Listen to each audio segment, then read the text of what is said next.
नमस्कार, मैं यहाँ के सीतामढ़ी के रीगा में है, जहाँ यहाँ कुछ लोग हैं जो जन स्वराज के द्वारा सदस्यता अभियान चलाया जा रहा है। कुछ लोग जो सदस्य अभियान में जुड़े हैं उनसे हम बातें करेंगे कि वह काहे जुड़े, सदस्य अभियान में क्यों जुड़े। सबसे पहले नाम क्या हुआ सर? मेरा नाम धीरज कुमार मंडल हुआ। सबसे पहले धन्यवाद देना चाहता है आपके न्यूज़ चैनल को। अच्छा, आप सदस्य अभियान में जुड़े, क्या सोच के जुड़े हैं यह जन स्वराज के?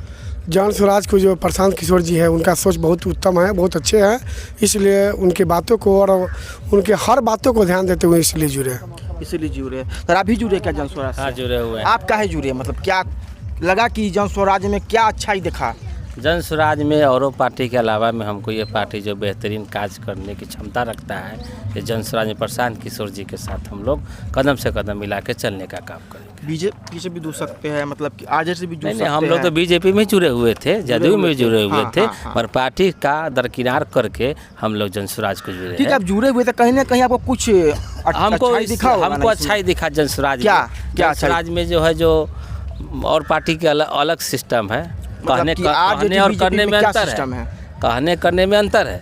मगर यहाँ ये जो पार्टी जो आई है अभी तक, जो देख रहे हैं आगे भविष्य इसका अच्छा है और विकास करेगा। हम लोग को विकास के मुद्दा पर जन स्वराज के साथ। आप कुछ बताएंगे सर, मतलब दोनों में क्या अंतर है? मतलब कि दोनों में बहुत ढेर सारी बातें हैं, जैसे कि सब अपने अपने के लिए मरते हैं, लेकिन जन स्वराज एक ऐसी पार्टी है जो दूसरे के लिए मरते हैं। जैसे उनको कोई ये अपेक्षा नहीं है कि हम ही बनेंगे, वो सबको बनाने के लिए आगे के लिए कदम बढ़ाए हैं और एक दूसरे को लिए बढ़ाते रहे हैं, इसलिए इनकी अच्छाई हमको अच्छा लगा।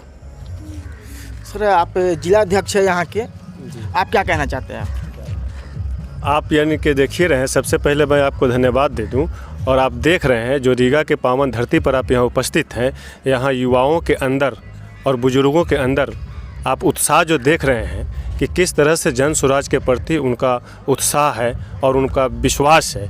क्योंकि सभी दल यहाँ 35 सालों से कहीं ना कहीं सरकार में रही है और उससे लोग उब चुके हुए हैं, और इसीलिए ये उत्साह नौजवानों का आप देख रहे हैं कि एक बदलाव की तरफ है कि व्यवस्था कैसे परिवर्तन हो। इसीलिए जन स्वराज के तरफ बुजुर्ग और नौजवान, किसान, छात्र सभी का जुड़ाव है, उत्साह है कि हम कैसे बेहतर बिहार को करें। और बिहार के बदलने की जो मुहिम प्रशांत किशोर जी ने छेड़ी है, उसके साथ हम सभी साथी कंधा से कंधा मिलाकर चलेंगे और जन स्वराज के जो 5 सूत्री कार्यक्रम है, जो 5 सूत्री डिमांड है, उसको हम जनता के विश्वास से पूरा करेंगे और सभी तब जाकर जनता का एक सुंदर राज होगा, एक बेहतर राज होगा।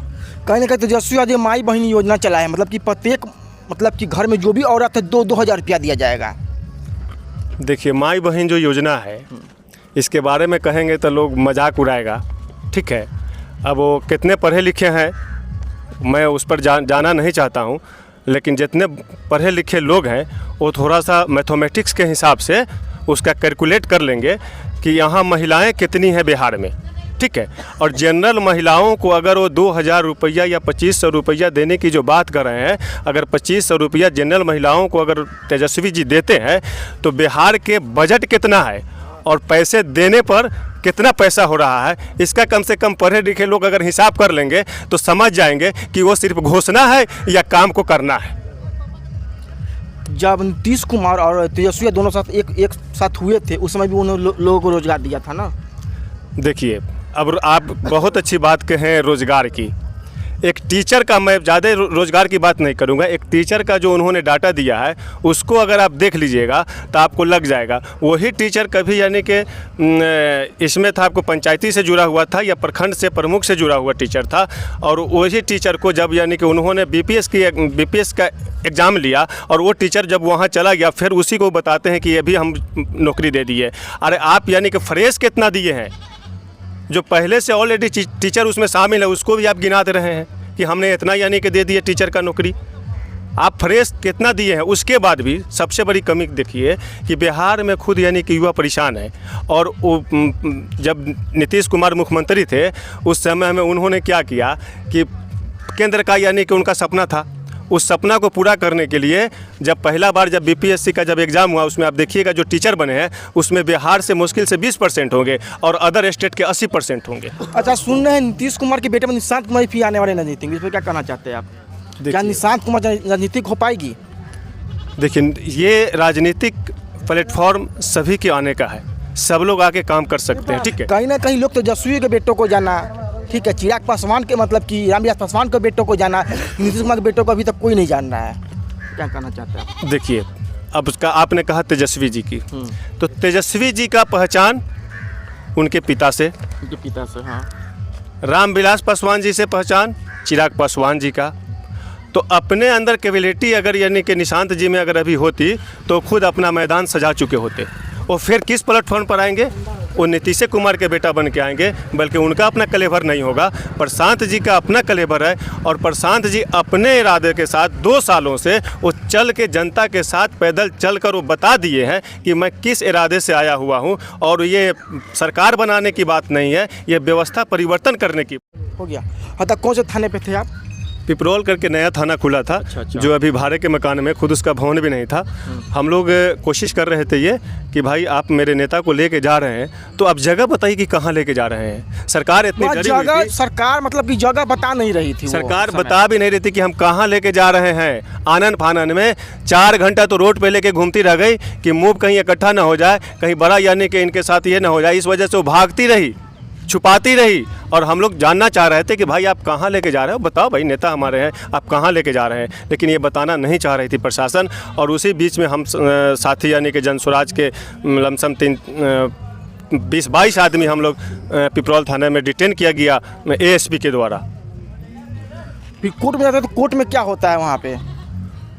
कोर्ट का नज़ारा, अगर आप लोगों को सोशल मीडिया से जुड़े साथी आप हैं, आप देखे होंगे कि कोर्ट का नज़ारा क्या था और वहाँ क्या संख्या थी लोगों की, कितना यानी कि उत्साह था। और वो BPS के छात्रों के प्रति जो लोग यानी कि एकजुट हुए थे, वो सीन भी आप देखा होगा। और आनन फानन में किस तरह से आप देखे होंगे कि एक बार आया कि नहीं इनको जेल जाना है कोर्ट का, उसके बाद फिर आनन फानन में कहा जाता है कि नहीं इनको जेल नहीं, इनको यानी कि जमानत दी जाती है। ये सरकार की मानसिकता थी कि आप देखे होइएगा कि सरकार की मानसिकता ये है कि कोई भी, चाहे वो मुखिया हो हमारे, चाहे वो हमारी आंगनबाड़ी केंद्र हो, चाहे वो टीचर हो, जो भी अगर आवाज़ उठाया है उसको सरकार ने डंडे की आवाज़ से कुचलने की कोशिश की है कि कोई दोबारा आवाज़ ना उठाए। लेकिन प्रशांत जी ने, आप देखा होगा कि प्रशांत जी ने कहा कि मुझे जेल जाना मंजूर है, लेकिन मैं उनके ग्राउंड पर मैं जमानत नहीं लूँगा। क्योंकि उनका क्या ग्राउंड था, उसको भी सुनिए कि उनका ग्राउंड था कि आपको दोबारा यानी कि धरना प्रदर्शन नहीं करना है, बच्चों के साथ नहीं जाना है। उन्होंने कहा कि मैं ये चीज़ कबूल नहीं करूँगा, मैं जेल जाना मंजूर करूँगा, लेकिन मैं आपके जो आपने दिया है उस पर मैं नहीं यानी कि बेल लूँगा, मैं जेल जाना कबूल करूँगा। ये दिखाता है कि कैसे यानी कि निष्ठावान, कैसे यानी कि मजबूत, कैसे सहनशील हमारे नेता है। नीतीश कुमार के राज में देख रहे हैं विद्यार्थियों को पीटा जा रहा है, पीटा जा रहा था BPS के छात्रों को। मैं तो आपको पहले ही इसका जवाब दे दिया कि इस सरकार में आपने देखा होगा जो भी लोग आवाज़ उठाए हैं, मैं तो कह तो दिया, चाहे वो छात्र हो हमारे, चाहे आंगनबाड़ी केंद्र हो, आंगनबाड़ी की सेविकाएँ हो, चाहे टीचर हो, जो भी आवाज़ उठाए, चाहे नेता भी हो, ये हम करें, चाहे दल के नेता भी हो आप, यानी कि RJD, यही RJD जब नीतीश कुमार के साथ थी तो BJP पर लाठियाँ चली।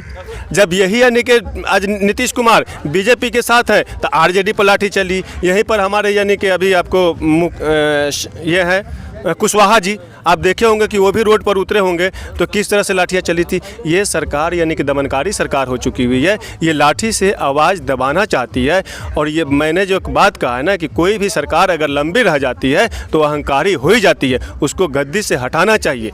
गद्दी से जब हटाइएगा तो उसका होश ठिकाने आता है। जब 20 वर्षों से अगर कोई सत्ता में बैठा हो तो उसके अंदर अहंकार आ ही जाता है। और वही अहंकार है नीतीश कुमार जी का कि जो लाठी और डंडों से आवाज़ को दबाना चाहती है। जन स्वराज की पार्टी आएगी तो क्या ये सब होगा जो BPS के साथ जो हुआ था, मारपीट हुआ था, मतलब प्रशासन को मारा गया था, क्या ऐसा हो सकता था कभी जन स्वराज की पार्टी रहती तो उस समय? देखिए, जब सबसे पहले कि अगर जन स्वराज की अगर पार्टी अगर आएगी तो व्यवस्था मेरा ऐसा हो जाएगा, क्योंकि सरकार बदली नहीं है, व्यवस्था को बदलनी है। यहाँ तो पूरा व्यवस्था चौपट है। जब व्यवस्था बदलाएगा तो उसमें हमारे छात्रों का भी भविष्य है, उसका भी व्यवस्था दुरुस्त होगा, हमारे किसानों का भी व्यवस्था दुरुस्त होगा, हमारे यानी कि माताओं बहनों का व्यवस्था दुरुस्त होगा, हमारे नौजवान साथियों की व्यवस्था दुरुस्त होगी। जब व्यवस्था जब अच्छी हो जाएगी तो कहाँ वो सब चीज़ रहेगी। आज जो क्यों हुआ ऐसा, क्योंकि पेपर लीक ये आम बात हो चुका हुआ है। ये आम बात है, बिहार में हर एग्जाम में पेपर लीक से बच्चे का यानी कि माइंड बट जा रहा है। बच्चा ये सोचता है कि एग्जाम देने पेपर लीक हो जाएगा, बच्चा ये सोचता है ना एग्जाम देने से पहले। अब पेपर लीक हो जाएगा, उसके बाद दोबारा जब एग्ज़ाम होता है तो उसका क्वेश्चन देखिएगा कि किस प्रकार से क्वेश्चन है, और जो बीपीएससी का जो भी रिजल्ट आया है तो देखिएगा कि उसमें से ज़्यादातर बच्चे जो दोबारा जो बैठे थे उन्हीं का रिजल्ट आया हुआ है। इससे ये तो सोची समझी साजिश है। इससे पहले नीट का जो एग्जाम हुआ था, नीट का, उस समय तो मतलब देखे थे कि तेजस्वी यादव के द्वारा क्वेश्चन मतलब कि आउट कराया गया था। ये कहाँ तक सत्य है इस पे? देखिए, मैं यानी कि किसी यानी कि एक पर यानी कि इल्ज़ाम लगाना नहीं चाहता हूं, क्योंकि ये मैं आपको बता दिया कि ये 30-35 वर्षों से जो यानी कि साठगांठ चल रहा है ना, तो कभी नीतीश जी यानी कि आरजेडी के साथ या कभी बीजेपी के साथ, उसमें सब सम्मिलित है, उसमें सबकी भूमिका यानी कि साथ में है, सब साथ में है। अच्छा। चाहे वो बीजेपी हो, चाहे आरजेडी हो, चाहे यानी कि नीतीश कुमार जी हो। अगर दम है, हाँ। अगर आज यानी कि बीजेपी अगर यानी कि हट जाए या बीजेपी नीतीश कुमार को हटा जाए तो नीतीश कुमार आरजेडी में चले जाएंगे। अच्छा, अगर फिर वहाँ से दिक्कत होगा तो बीजेपी में चले जाएंगे। ये तो हम लोग देख लिए हैं, अब देखना कौन चीज़ है, ये तो हम लोग देख लिए हैं। यही देखने वाली बात है, झूठ बोलने वाली बात है। ये तो जितना जनता जनार्दन है सब जानती है कि कब जाके किस डाली पर बैठेंगे। इनकी तो कोई अपनी पार्टी नहीं है। सब लोग जाने से वहाँ पर कतरा रहे थे। कुछ लोग तो सिर्फ ट्वीट करते हैं, ट्वीट से काम नहीं चलता है। ट्वीट करने से बच्चों की भविष्य नहीं बनेगी। उन्होंने से गुजर रहा है तो बिहार की हालात को देख तो भी रहा है। ये मिशन है, तो ये मिशन के तहत उनका काम करना हमारे प्रशांत किशोर